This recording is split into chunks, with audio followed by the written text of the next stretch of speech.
The Trumpet Daily program begins right now. Throughout the summer, Democrats cruelly blocked COVID relief legislation in an effort to advance their extreme left-wing agenda and influence the election. Then, a few months ago, Congress started negotiations on a new package to get urgently needed help to the American people. It's taken forever. However, the bill they are now planning to send back to my desk is much different than anticipated. It really is a disgrace. I am asking Congress to amend this bill and increase the ridiculously low $600 to $2,000 or $4,000 for a couple. I'm also asking Congress to immediately get rid of the wasteful and unnecessary items from this legislation and to send me a suitable bill, or else the next administration will have to deliver a COVID relief package, and maybe that administration will be me, and we will get it done. Thank you very much. Hello and welcome back to the Trumpet Daily radio show. This is Richard Palmer standing in for your regular host, Mr. Stephen Flurry, and I bring you greetings from the besieged British Isles, increasingly cut off, or at least until today, increasingly cut off from the rest of the world. We'll talk more about that a little bit later in the show, but first I wanted to update you, as you just saw, on that omnibus spending bill that Mr. Flurry discussed yesterday. You saw Mr. Trump's comments on it. I enjoyed his last parting shot at the end there as well. He's baiting the Liberals there, and he obviously hasn't given up fighting this election and this voter fraud. But it looks like he's threatening to veto the bill. He rightly draws attention to the massive wasteful spending that's included in that bill. And Mr. Flurry talked about that on the show yesterday. These vast amounts of money going overseas into these liberal pet projects and all kinds of things like that. And I think what he's proposing is a lot better than what is on offer. At the same time, though, look at what he's proposing. $2,000 per adult, and just doing some kind of rough back-of-the-envelope calculations, that's somewhere in the region of $700 billion. $700 billion, which, okay, that's a bit cheaper than the current bailout with all of its pork barrel spending. I think that shows how bloated the spending bill that they'd sent through was. If even, you're still spending, you could still give $2,000 per adult and it come out cheaper than that. And I think what President Trump is proposing would be do a lot better at stimulating the economy. If that's what the purpose is, getting things going, you're giving 200,000. Now that really would be big.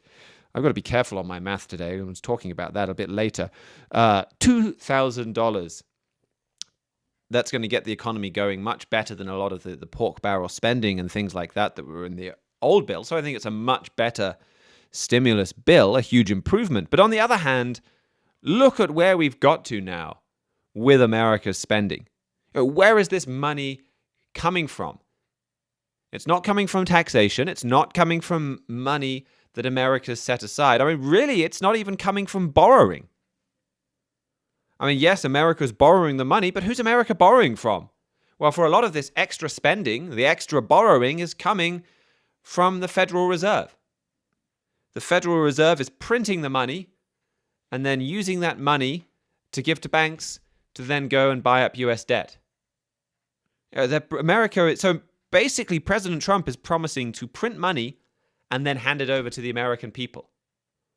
That's our modern politics. That's an improvement over where we were yesterday. I think that shows how bad the state is, that printing money and handing it out to people is an improvement. But that's a kind of a horrifying, terrifying situation when you see where that's led to in the past. And I get why that's appealing. There is a big part of me that is thinking, I wish the British government would offer £2,000 per person. Just give that to everybody. Yeah. Let's copy America. That's huge. Now, for somebody that's had their livelihood destroyed in the pandemic, who's had a business wiped out or lost their job, $2,000, that's not a lot of money. Or they've been out of work for 6 months, that's not a lot of money. And that's not going to come close to covering what they've lost during that.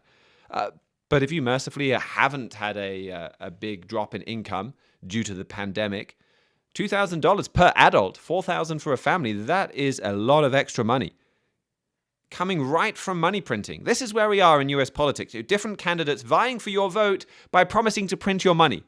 How far are we away from now? Well, vote for me, and after the election, well, I'll give you £1,000 or $1,000, and then another candidate outbidding them. Oh, well, vote for me, and I'll give you 2. Well, I'll make it 3. We're just going to auction off the presidency through money printing. This whole situation, it reminds me a bit of there was an incident in Roman history, I had to look up the year, 193, where the Praetorian Guard auctioned off the emperorship. Okay, well, who wants to be emperor? Whoever's the highest bidder, whoever promises to give us soldiers the most money from all the revenue they get from being emperor, we'll make them emperor.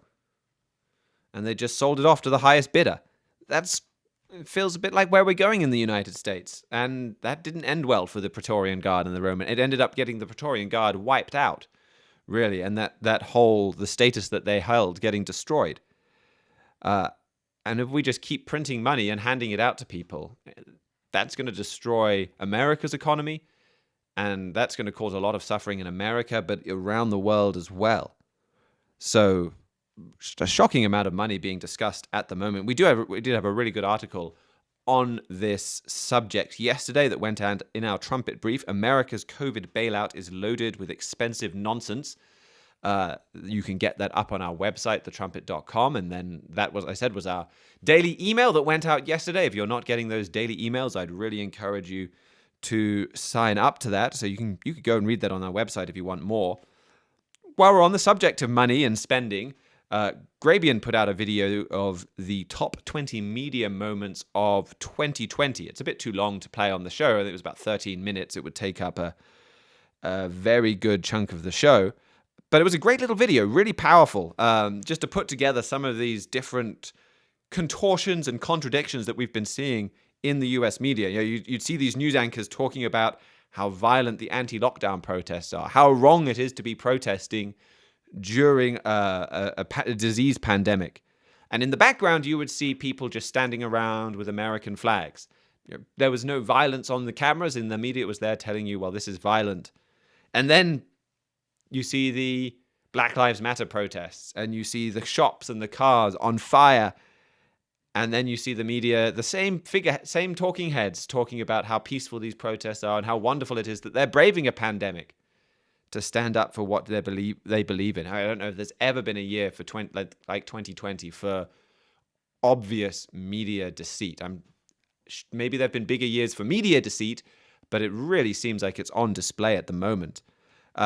So anyway, it was a great little montage. But Sam and I had a good laugh over this clip in particular. One bit that we had forgotten about. This is clip 2. Somebody tweeted recently that actually with the money he spent, he could have given every American $1 million. I've got it. Let's put it up on the screen. When I read it tonight on social media, it kind of all became clear. Bloomberg spent $500 million on ads. U.S. population 327 million. Don't tell us if you're ahead of us on the math. He could have given each American $1 million and have had lunch money left over. It's an incredible way of putting it. It's an incredible way of putting it. It's true. It's disturbing. It does suggest, what we're talking about here, which is there's too much money in politics. Well, I don't know about true, but it certainly is disturbing. I mean, it is a bit of a laugh. I think more than a bit of a laugh, seeing them seriously discuss this idea. But it does make a serious point. No wonder we're at this situation where we've got a massive debt, when we've got big economic problems. If that's how our media think, and I just laugh even harder, or it blows my mind even more when you start to think about how many people would have had to sign off on that clip. Like, okay, there's the 2 people talking about it. It's not, well, firstly, one person tweeted it. Then you had 2 people seeing it, the host and the person they're interviewing, and they didn't see any problems with that math. And then you've got all the producers that were involved. They would have been scripts for this. There would have been people making that graphic. I mean, with big studios like that, I bet at least a dozen people worked on that segment. And no one said, hang on, aren't we making some pretty basic math errors here? 500 million divided by 325 million or 350 million, whatever it is, that is not 1 million. Could we be off by a factor of 1 million here? No one thought that, which, if that's how our leaders think, no wonder we're in this situation. No wonder socialism is, I think that clip explains why socialism is so popular. And I'm not just being humorous, I'm serious. I think it exposes this fundamental lack of understanding of how much wealth there is around. It doesn't completely explain socialism, but that make the idea that a billionaire, you could take a small chunk of their income and make everyone in America a millionaire. The left thinks that. That's their view, that you just take a small slice of one rich person's income and suddenly we could all be millionaires. I mean, I don't know. If that were true, I think I might be a socialist. If you could really do that. Or you could spend 0.1% of what America spends on its defense budget and make every single person in the United States an instant millionaire. That's the way that's what they were saying. You see all these people, they push all these socialist programs, and you think, well, even if that program was a good idea, where's the money coming from? How can we afford that? How do they even think we can afford that? Where do they think the money's coming from? And maybe this explains it. Hosea says, the book of Hosea talks about my people are destroyed for lack of knowledge, and it's talking about spiritual knowledge, the vital knowledge we need to live a happy, successful life. But in some ways, we've gotten to the point now where we're destroying ourselves just for the lack of really basic knowledge. To these people, it makes perfect sense that if you took a tiny fraction of one rich guy's income, we could all be millionaires. The truth is, if you confiscated the entire net worth of every single American billionaire, everything they owned, everything that their companies were valued at, all those shares, if you just took all of it, how much money do you think you'd get? Maybe, would that be enough to make everybody in America a millionaire? And of course, confiscating all of their wealth, it's not legal. It's not even possible realistically. They would find ways to hide it. And then you'd also destroy the American economy in the process, because why work hard? Why create companies if the government is going to take all your money? But if you did that, if you confiscated every dollar owned and every asset owned by America's billionaires, you would have enough to give everybody about $11,000. Just one check for $11,000. Sure, fair bit of money, but that's it. That's that's your one-off payment that you would get from destroying American capitalism. You'd get about enough money to cover America's coronavirus spending. That's how much you'd get. Not enough to make everybody a millionaire. Humanly, we'd like quick fixes, a pill or a vaccine to fix a health problem. And socialism, well, you can have a utopia, just tax the rich. Well, the rich don't have enough money. Even if that were a good idea, you can't make everybody instantly a millionaire by just confiscating their money. There is no shortcut to a happy, prosperous society. It gets back to obeying God's laws and his economic laws and building a society based on that. There's no shortcuts to doing that. But here we're trying to print our way to economic health or confiscate our way to economic health, and it's not going to work. Well, there are so many other pieces of news to get into today. So much going on. Fresh elections in Israel. That's another big headline from today. They're going to their fourth elections in 2 years. At midnight last night, the Knesset failed to pass a budget, and under the Israeli law, after a certain amount of time, if the Knesset can't pass a budget, it automatically leads to fresh elections. And they failed to pass that budget last night. There was a bill that would extend the deadline, give them more time to work on a budget. That bill also failed. So now Israel's defaulting to fresh elections, which I think is fascinating. Now we're looking at big decision times for a whole lot of important countries in the world. Biblical Israel especially. Those nations descended from Israel in the Bible. Britain, the United States, and Judah, Israel in the Middle East. Big times for all of them. In the United States, you've got the dispute over the presidential election. Bible prophecy tells us Donald Trump will remain president. And if that's new to you, you can go to our website, thetrumpet.com. If you click on the From the Editor at the top right-hand corner, you should be able to find our article pretty easily, where Mr. Flurry goes through and lays out and explains why Bible prophecy says that will happen. But, looking at it on the surface, looking at the way most people look at it, well, Joe Biden is all lined up. He's the president-elect. The way that it's been talked about, the way that it really, on the surface, it looks like it's going. So we're looking for some pretty big, exciting changes in America over the next few weeks. Some fireworks. It's going to be very interesting to keep watching the news over the next few weeks in America. Here in the UK, we've got Brexit crunch time, and I'm going to talk about that a bit more in the second half. But this is a huge time period for Britain at the moment. Are we going to get a real Brexit? Are we going to really leave the European Union? That's the real question. Do we get our country back? This question will be decided over the next few days, most probably. Do we get to be a real independent country, or are we just going to be a vassal of the EU? Outside the EU, but still ruled by the EU? That's the question that is to be decided in the coming weeks, months, maybe, probably days. And now Israel as well. Which way will they go? Now, it does look like the Prime Minister, Benjamin Netanyahu, is in a good position to win that election, to come back with even more power in March. The Blue and White Party, the main opposition, the left-wing opposition, they have collapsed at the polls. Their leader, Benny Gantz, has not done very well out of his brief time in coalition with Netanyahu, or Mr. Netanyahu. But it's a long time to March 23rd. I mean, look at all that happened between January and the middle of March last year in 2020. How much could happen in 2021? And there's lots of other political parties in Israel, lots of other potential leaders, blue and white voters. They may well rally behind a different party or a different leader. And so this could be a close call, something really interesting to watch as well. So you've got America's presidential crisis, Britain's Brexit crisis, Israel's political crisis. I mean, again, this is the fourth election in 2 years. They haven't really been able to get a stable government together. Again and again and again, it keeps falling apart. And so much to be resolved over the next few months and weeks. And interestingly enough, something else that's got to be resolved over the next few weeks, and that's Germany. I mean, think about Mr. Armstrong's book, The United States and Britain in Prophecy. He talks about Britain, America. He talks about Israel and the Middle East. Another nation that does get talked about a bit in there is Germany.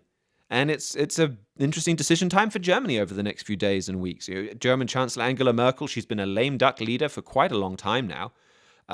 And she's going to be gone in September. They're holding their elections. And nobody knows who's going to succeed her. Who's going to succeed her as leader of Germany's main right-wing party? Who's going to succeed her then probably as chancellor? But we've got an important decision time coming up for that. January 16th. The Christian Democratic Union, Angela Merkel's party, they're going to pick her successor on January 16th. They announced the details a week or two ago. They're going to hold a digital party conference on January 15th to January 16th. They'll have 1,001 delegates get together, and they're going to choose their leader on day 2 of that conference, January 16th. And the leader of that will be in a prime position to be the candidate for Germany's next chancellor, to replace Angela Merkel after the elections. That doesn't necessarily mean they'll be chancellor or even the chancellor candidate. The candidate could well come from the Christian Social Union, Angela Merkel's sister party. But that will be something interesting to watch. I mean, we're watching for a strong man rising in Germany. That's a really important prophecy that we're looking at. A critical milestone, an end-time event that the Bible talks about. And, well, none of these men, none of the people that are up as candidates to succeed Miss Merkel are the strong man that we've been watching for. How that might tie in, I don't really know. I don't think that's really clear yet. But January 16th is a very interesting date, one I'm sure you'll hear more about on this show, one I don't really have time to get into right now. But that'll be that could be something interesting to watch as well. So it could be a crucial few weeks for Germany as well. So much going on in the world, and so much that could be decided just in the little bit of time ahead. Well, I wanted to also bring you a couple of stories I've seen recently and updates on China, on the subject I was talking to you about last week, China's infiltration of America. One story that's come out since last week that's been a pretty big story is more's been revealed about Chinese forced labor on cotton plantations. The BBC had an investigation. They found that China is forcing at least 500,000 Uyghurs and other people to working on its cotton field. So massive amounts of forced labor. In the past, we found that at least 1 million, I think some people have said as high as 2 million, are locked in concentration camps in this particular part of China. While now, look, they're saying there's around 500,000 in forced labor on Chinese cotton fields. China provides 1/5 of the world's cotton supply. And so much of that cotton supply is coming from forced labor. Dr. Adrian Zenz, he's a senior fellow at the Victims of Communism Memorial Foundation in Washington, and he uncovered a lot of this. He did a lot of this research. That really feels like a foundation we should hear more from, the Victims of Communism Memorial Foundation. But he said, in my view, the implications are truly on a historic scale. For the first time, we have not only, and this he was talking to the BBC about this, for the first time we have not only had evidence of Uyghurs' forced labor in manufacturing, in garment making, it's directly about the picking of cotton. And I think that is such a game changer. Anyone who cares about the ethical sourcing has to look at Xinjiang, which is 85% of China's cotton and 20% of the world's cotton, and say, we can't do this anymore. So you've got forced labor in manufacturing and garment making and cotton picking. And the report that he helped put together, it goes through and shows the Chinese government forcing labor. You know, it's all documented. There's all these official government reports. In one village, for example, these reports say that people were unwilling to work in agriculture. So then they scheduled some officials to do a follow-up visit for some thought education work. You know, they don't want to work in these cotton plantations. We need to give them some thought education work. And sure enough, after that, they had plenty of people willing to sign up for this. And it does appear that these laborers, they are still paid, but they're forced into this work, and then they're given a tiny amount of money, well below the market rate. But what gets me about this is, you know, we claim to be so much more moral than those in the past. The British Empire especially, you know, they're a bunch of evil colonialists. And why are we so much more moral? Well, the big thing that we emphasize that makes us more moral and them immoral is slavery. Now, they were all about slavery, but we know that slavery is wrong. You know, the British Empire, well, they supported slavery. And the truth is the exact opposite. You know, the British Empire led the world in stamping out the slave trade. I've talked about this before at a whole program back in the summer. And they stamped it out in the Atlantic. You had David Livingstone traveling around East Africa, and then he reported on this vibrant slave trade going on in the Indian Ocean. He publicized that, and Britain was outraged. There was this big response. You know, we've got to shut this down. We can't tolerate this. Britain wasn't even participating in this slavery or trading in it or anything, but just the fact that it existed wasn't good enough. We had to get involved and we had to shut it down. And Britain did. We stopped it with force. And then today, with all of our enlightened views on slavery, what do? You know, remember, it's our enlightened views on slavery that makes us so much more morally superior to those in the past. Well, we look at slavery with China and we just kind of go, meh. You know, we wear clothes made of cotton picked by slaves, shoes made by slaves, or forced laborers at least, and, well, we don't care. You know, you have all of this Black Lives Matter stuff about slavery. And you know, anybody who had a second cousin who once met somebody who had a grandfather that was involved in the slave trade, well, you know, they've got to be erased from the history book. While the same individual might be wearing shoes made by slaves. The British Empire would not have tolerated that. You know, they would have passed laws to ban the import of cotton made by slaves. They would have passed laws to try and make through garments made of that cotton was never sold in Britain. And more than that, they would have probably sailed battleships over and made sure that the slavery stopped. And where we say that we're so much more enlightened because we care about slavery and we know that slavery is wrong, we don't do anything. Nothing at all. We just, it's just not a big deal. And really, it exposes so much about this Black Lives Matter movement and this leftist movement. It's not about slavery at all. Not about slavery at all. It's all about blotting out the name of Israel. I mean, really, it's I've got my Bible down here. I mean, it's about blotting out this. Now, I think most of the people involved don't realize that, but that's the truth behind it. Now, the Bible talks about how God has a plan. The Bible is a book about Israel. So much of the Bible is talks about Israel in the Old Testament, the nations of Israel. There are so many prophecies about Israel, and it's not for Israel's benefit exclusively. It's a plan that to bring light to the whole world. It's a plan that's about God working with the entire world. A plan that brings great hope to everybody, for the benefit of everybody. But in order to benefit everybody, God was working with these nations of Israel, both anciently and in the modern day, and that plan is described in the Bible. And there's an evil spirit being, the Satan, the devil, that hates that plan, that hates passionately, that wants passionately to wipe it out. And you see it with this Black Lives Matter movement. And, if you haven't read our free book, The United States and Britain in Prophecy, I'd really encourage you to do that. If you want to see what is under attack by this Black Lives Matter movement, it's that book. It's the truth that's in that book. That will show you what's really being attacked. And it's a truth that just has such great hope, and that hope just expands the more you understand it. And one of the things that's fascinating, I've just been rereading our book, Raising the Ruins, and it's really interesting. One of the things I think that's really interesting is just when the Worldwide Church of God rejected what Mr. Armstrong taught, one of the first things they went after was that book, The United States and Britain in Prophecy, changing it and getting rid of it. When the church went off track in the 1970s, one of the first things they went after was that book. The same way again, changing it, getting rid of it. I think the speed at which Satan attacks this book, the regularity that he attacks that book, really shows how valuable and important it is, how central it is to God's plan. So again, I'd really encourage you to read that book, to order that book if you haven't, The United States and Britain in Prophecy, because this is what Satan the devil is really trying hard to wipe out. There's one more article, one more update from China that I wanted to bring just before we have a break. This is from Foreign Policy. China's secret war for U.S. data blew America's spies' cover. They've just got a series of fascinating articles. I haven't had a chance to read part 2 or 3 yet. I think part 2 is probably out already now.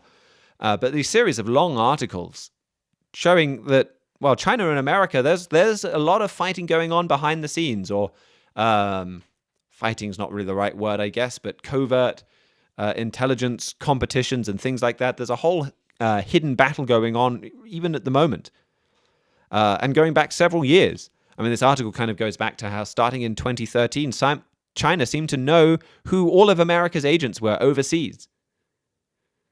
And it puzzled the US intel agencies for a little bit, trying to work out, well, how did they know all of this? But they believe they did it by hacking and harvesting masses of big data and analyzing it. America's got so much data just out there, and then they also, China under Mr. Obama, they hacked the Office of Personnel Management, and that has just a lot of background details on all of America's people working for the government.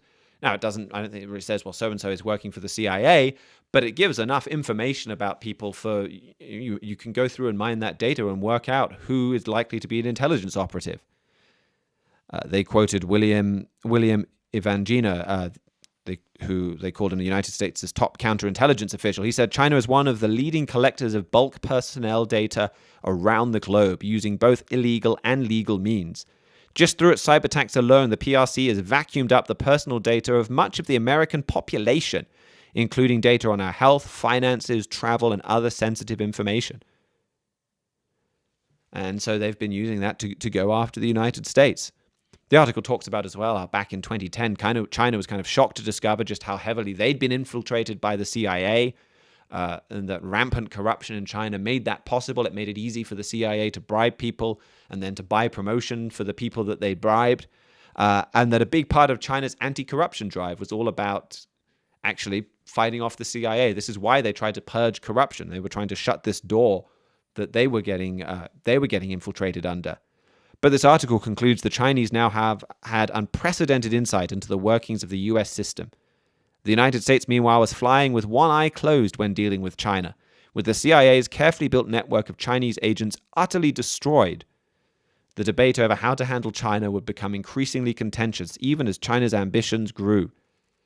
So we do have a lot of important domestic news going on within the United States, but America's under attack from without as well, and there are these enemies gathering. It's important to watch them, and we'll talk a bit more about one of them in particular in the second half. We'll be right back.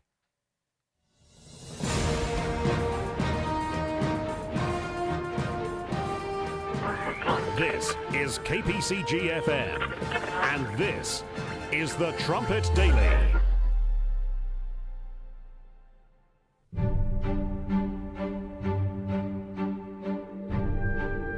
The world is hopelessly confused about Bible history and prophecy. Understanding the Daniel 2 image could clear up most of that confusion. The Daniel 2 image gives an overview of history and prophecy like nothing else in the Bible. The Bible is a masterful work that should be studied in its entirety. The book of Daniel and the images described therein actually unlock the meaning of the prophecies in the book of Revelation. Our free booklet, Daniel Unlocks Revelation, explains the incredible prophecies contained in these two books.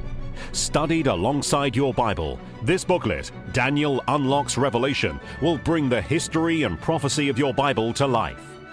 Request your free copy today. There is absolutely no cost or obligation. Email your request to td@kpcg.fm or visit thetrumpet.com. This is KPCG FM, and this is the Trumpet Daily. Well, welcome back to the Trumpet Daily radio show. As I said, you could call this the besieged Isles of the United Kingdom. Right now, or at least for the last couple of days, France has cut off our border, the busiest port, Dover. They've cut off all lorries coming through there because of coronavirus. We've got footage here Sam's just put up that you can see where you've got all of these lorries backed up for mile after mile on one of the motorways. It just keeps going. Eventually, if you're watching on the YouTube stream, they're backed up all the way in one lane. As you proceed down the road, you get 2 lanes of lorries then backed up together. Then there's an airport that's close to Dover. I'm not sure. It may well be on this video at some point, where they've just turned this airfield into a parking lot, and there are just hundreds of lorries queued up there. And this is obviously having a big effect on shops and on food and on things like that over here in the UK. We'll talk about that in just a minute. But really, you've got a massive own goal here. Where here we go. If you're looking at the video stream now, this is the airfield that's just covered with trucks. But it's, in part, this is, I think, a big self-inflicted wound where the government has kind of done this to themselves. And the government was worried about coronavirus. They're still terrified of coronavirus. They were terrified that over the Christmas period, people would get together and spread it. I don't think there's much justification for that, but that was their worry. They were afraid that if they tighten the rules and stop people from mixing over Christmas, that people would just ignore them, and then they'd kind of learn the lesson, well, it's actually pretty easy to ignore these rules and we can keep getting together and doing whatever we want. So they came up with this. Well, we'll start talking about, we've got a mutant strain. We found a new strain of coronavirus. Let's use that to scare everybody. I mean, the word mutant, that's pretty scary. We can say mutant strain of coronavirus. We'll tell them they've got to stay in home, stay by themselves. Otherwise, they won't just get COVID, they'll get mutant COVID. And that's like COVID, but even worse. And then, of course, in doing that, well, France used that as an opportunity to close the border, and we'll talk about that decision in just a second. But in order to make this happen, Who have they brought back? They've brought back our old friend Neil, Professor Neil Ferguson, Dr. Lockdown. He was there at the key meeting where the government decided to freak out and lock everything down and talk about this mutant strain of coronavirus. He was there, and in fact, it looks like he never even left. If you remember correctly, this is the guy who's made all kinds of predictions that have all gone wrong. He made horribly wrong predictions about mad cow disease. For coronavirus, he was saying 400,000 people are going to die, and it was nowhere near that. They took their data and his model, they applied it to Sweden, which didn't have a forced lockdown, and they said, well, that model forecasts masses of deaths for Sweden, which didn't happen. Everything that this guy's predicted seems like it's been horribly, horribly wrong. And then he was caught breaking his own rules. He was there on TV regularly telling everybody how important it was that they stay at home and not see anybody outside of their own household. And then he was off having an affair with a married woman. And so, of course, after that was exposed, he was forced to resign. And there's this particular committee, NerveTag. Back at the time, journalists asked, well, okay, you said he's stepping down from SAGE, this advisory committee. Is he in NerveTag? Is he on this other government advisory committee? And a spokesman for the Prime Minister said, NerveTag is part of SAGE, so the answer is no. Professor Ferguson will no longer attend, participate, or contribute to SAGE meetings. So very clear, the answer is no. He is not part of NerveTag. Then, when the minutes were published for this latest lockdown meeting and Neil Ferguson's name was on there, well, they asked him again. And the spokesman said, well, I think we previously set out that he continued to advise in his role on SPIM and NerveTag, given that he's one of the world's leading epidemiologists. But just to state again, he has not attended SAGE since he stood down. So they just pretended to fire him. Everything he predicted was wrong. He broke his own rules. He was forced to but instead of being forced to quit, they just pretended that he quit, pretended that he was fired, and then kept on listening to him anyway. And the result is this lockdown that really is being ridiculed around the world. Even those people at the meeting don't really agree with it. The Daily Mail reported that a senior Whitehall source told them that a majority of members believed they needed more evidence before acting. So they disagree with the lockdown. And then this was their senior Whitehall source. They said, evidence is emerging day by day from Public Health England, but ministers have been bullied into action by a vocal minority, probably Neil, which believes that in the style of Corporal Jones from Dad's Army, we should be panicking much more frequently. And then even the Times, they had an article, foreign experts scoff at British response to mutant virus. We've got one of the worst results in the world. The foreign experts, they're scoffing at us. And it is similar in the US. I think thankfully you're very blessed over there, if you're over there in the US, to have President Trump and a government that is responding in a sane way. I mean, different states are different. There's some pretty bad state responses. But Dr. Bix is now retired because she broke her own rules. This is what she was saying around Thanksgiving time. This is clip 3.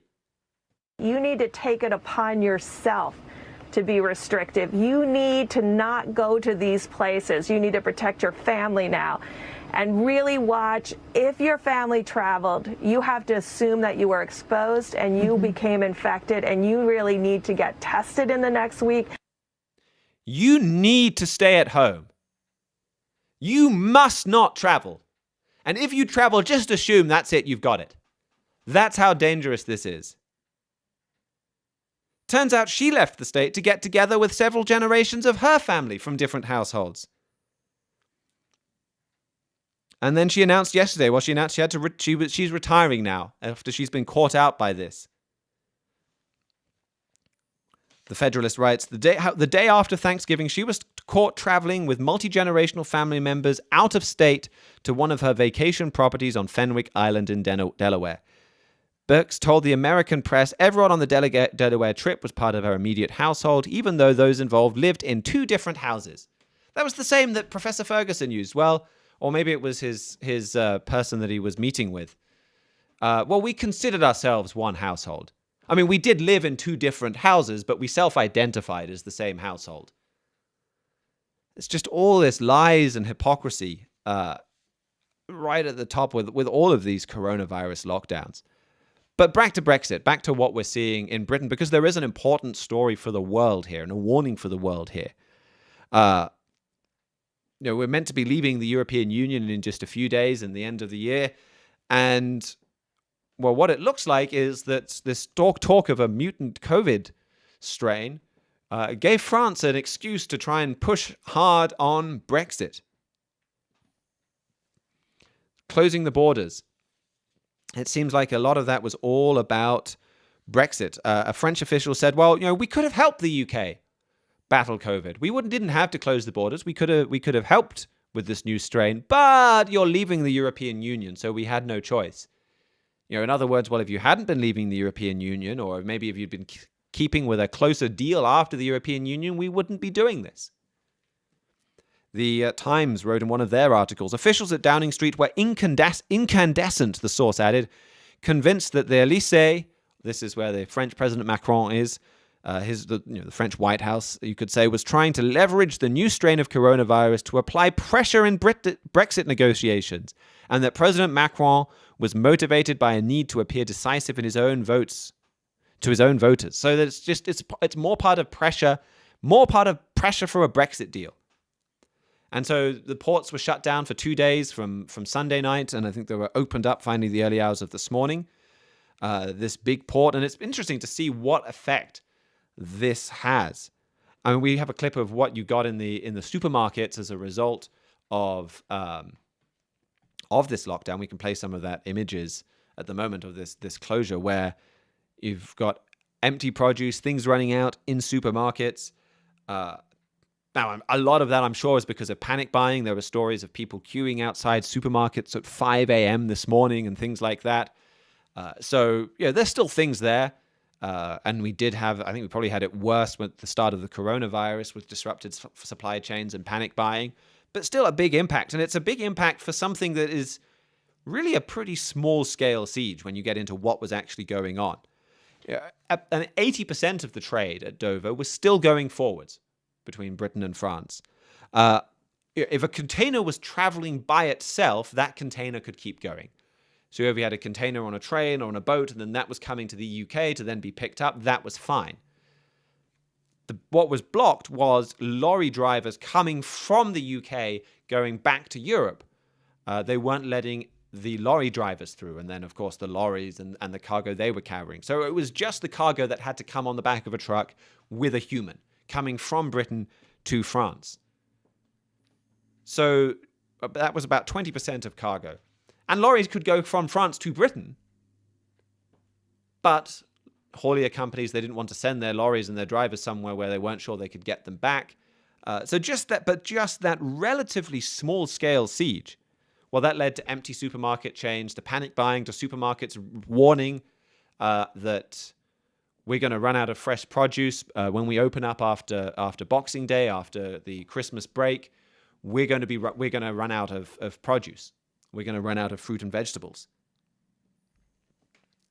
So, I mean, you get an indication of what a siege can do to a country. Like I said, this was a pretty tiny siege. Maybe 0.1% of like a total blockade or cutoff or something like that. But that already, just 2 days of that, and you start to have supermarkets saying, well, we're going to run out of food. We've talked about how the Bible prophesies Britain and America are going to be cut off, are going to be besieged. And we had the tiniest taste of that over the last 2 days. And we start running out of food. But like I said, all of this is really about Brexit. This is about Emmanuel Macron finding an excuse to get more leverage on Britain, to try and force Britain to come to some kind of deal with the European Union. And what this does, this exposes the imperialistic nature of Europe. It really shows us something important about the way the European Union operates. And the way the European Union operates with Britain, that's the way they're going to operate with the United States soon, with the world soon. So Britain, we're due to complete our break with the European Union January 1st. We officially left January 1st, 2020 last year, but there was a transitional arrangement. And so that was just temporary, that lasted a year. And the key issue that's at stake really at the moment is European Union's demand for a level playing field. There's lots of talk about fish, and fish is an issue as well. But I think if they solve, it's the playing field that is the real big real sticking points. And this playing field, it's a thinly veiled excuse to keep the UK under EU control forever. Fine, you may be out of the EU, but you still have to live by our rules. That is what is going on with the EU pushing for a deal. In everything that you see, all this discussion about a no-deal Brexit, that is at stake. The EU wants Britain living by their rules forever. The idea of a level playing field, that sounds good. We all agree, yeah, level playing field, compete fairly. The idea that Britain shouldn't be allowed to compete unfairly, okay, that's reasonable. And I guess, in theory, Britain could leave the EU and we could scrap all of our environmental laws and all of our worker protection laws and get rid of minimum wage and produce goods and services at a price that European companies just couldn't compete with and never be able to match. And then for their own protection, the EU would have to put tariffs on. That's never going to happen, though. We have a conservative government here in Britain that wants to ban the sale of petrol cars by 2030. They're not going to turn Britain into a massive polluting China, making things cheaply and out-competing the EU. That's never going to happen. And right now, UK and EU laws, they're really similar. Because the EU has been making so many of our laws in these cases, or setting those standards. But the EU is demanding that it stay that way forever. They've got a ratchet clause in their in this deal. So they want Britain to sign a deal that says that if the EU tightens a law, on any of these areas, in employment and in environmental protection, all of these ones, if the EU tightens its law, Britain has to match it. Britain has to follow suit. Otherwise, they'll face penalties. And they're talking about big penalties and penalties on things not even related to what's at issue.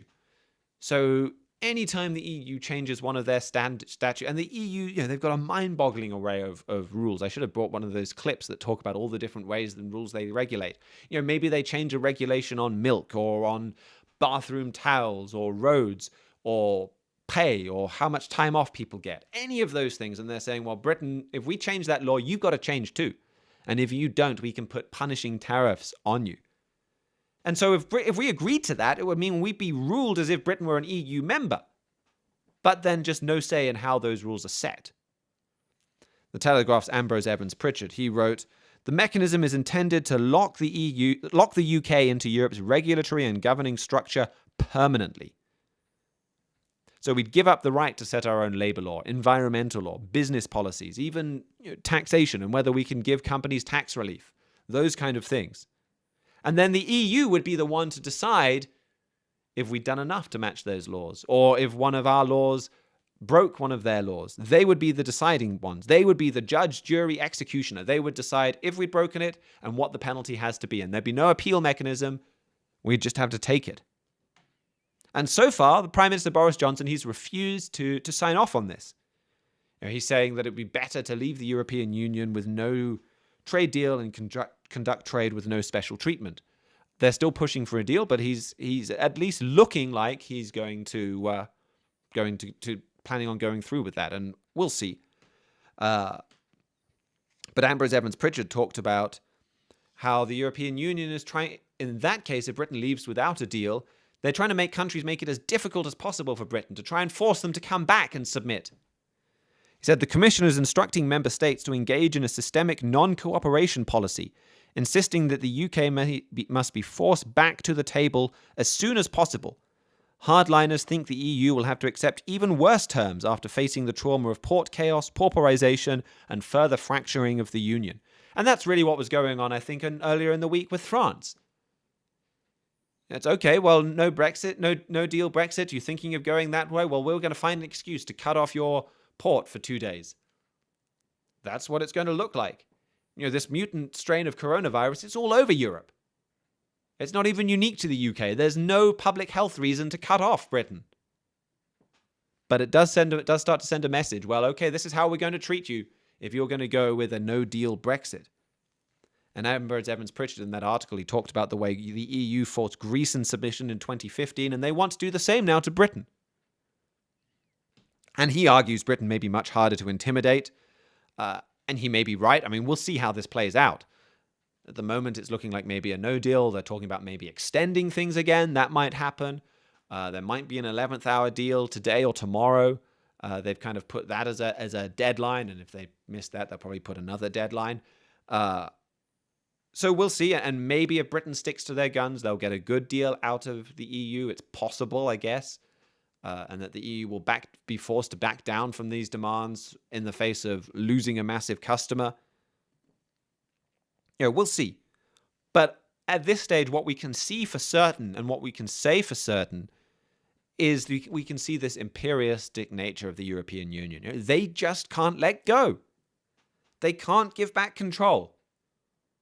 You've seen this throughout the whole Brexit process. You can go all the way back to the 2015 and Prime Minister David Cameron. He wanted Britain to stay in the European Union. And he went to Brussels and he said, well, look, there's a lot of people that want out of the European Union. We want to convince them to stay in, but can you just give us some concessions here? Give me something to work with. And I think if the EU had genuinely been willing to give back some powers or to work with David Cameron, Britain probably would have stayed in. It wouldn't have taken much. But instead, they gave basically nothing, just a couple of very cosmetic changes. A lot of people, I think, in Europe were quite excited by the prospect of Britain leaving, no longer gumming up the EU's inner workings, insisting on sovereignty, slowing things down. So they wanted Britain gone from the government, governing the European Union, gone from a position of gumming things up, and so, no concessions, but they didn't want to give up control. Hence the struggle that we are now, 4 years after the UK voting to leave the EU, and even on something as small as, say, fishing waters, the European Union won't let go. They won't give back control. In his article, Evans Pritchard, he quotes the chairman of a trade consultancy saying, it gives them everything they need for their manufacturing and agricultural industry and doesn't give us anything we need for services. So even the kind of the fairer deal that Britain is putting forward and says that they would accept, it gives everything the European Union would want. And it gives us, we get a lot of things that we don't. It's just that issue with control. But that's enough. They won't sign off on that advantageous trade deal because it doesn't give them control. And I think we'll see this much more from the European Union in the time ahead. We forecast the European Union will shrink down. The Bible tells us that as well. It gives us a lot of detail about what's coming in the future. But as it shrinks down, we'll see that same spirit. Portugal's even talking about having the EU shrink down. They want to, as the Wall Street Journal put it, slough off the unbelievers. Get rid of some of these countries that slow us down. But as they do that, they'll still want to dominate. They still won't want to give up control. So they want to deprive some of those 27 nations of power, but they won't want to give up their power over them. And that's probably why we haven't seen this shrinking already. It would have been much easier to do that. It's harder to shrink, but keep control over these different countries. There's a word for a government that controls many countries that have no say in where their own people don't really have any say in how they're run. Empire. And that's what the EU's fight for dominance in Britain exposes it as. It's an empire. And those imperial ambitions are only going to become clearer now in the months ahead. And Europe, well, it's not surprising. They've made little secret of the fact they're reviving an empire. Otto von Habsburg, a senior statesman for Europe and an MEP, he's very famous for saying the European community is living largely by the heritage of the Holy Roman Empire. The EU is trying to revive this empire. They want control. There's a spirit there, a spirit of dominance that's rising in Europe. And over the break, you saw that video, Daniel Unlocks Revelation, that ad. There's a series of prophecies in Daniel and in Revelation that explain and expose that empire that's rising in Europe that Herbert W. Armstrong talked about, that allowed him to forecast. You would get a trade relationship in Europe that would then try to dominate and rule. And we have a free book, The Holy Roman Empire and Prophecy, that explains these prophecies. It explains what the Bible says about this coming empire. It shows how already so many of the details forecast in the Bible have proven accurate, have proven correct. It explains and helps you understand what you see from Europe at the moment, the behavior that you see. And we get an inkling of how this empire will behave with Brexit. Soon that imperialism is going to affect the whole world. The Bible talks about this European power getting together with China, and it's not a two-day blockade just against Britain with 20% of its traffic at one port. It's a blockade against all of Israel, against Britain and America. They want to force America to submit to their will too. And this is a key prophecy to watch. President Trump, he's going to remain America's president. Pretty soon he will be back. Well, he's not gone, I guess, but he will be much more securely in place for the future, stronger than ever. And I think there'll be a lot of people on the right very excited about the future of America at that point. A massive effort of vote fraud and stealing America will have been defeated. But the Bible tells us God is giving us a temporary reprieve there. He's saving America temporarily. He's giving us a chance to repent, giving God's work a chance to go out with power, to reach more people.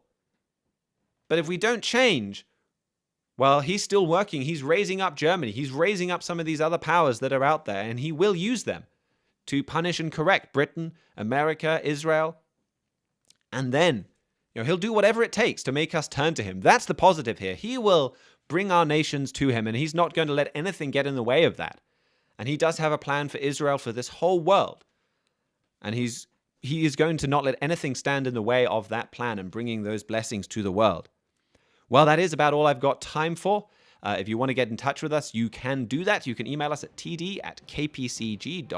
And we'll be back tomorrow here on 101.3 on the FM dial or at kpcg.fm.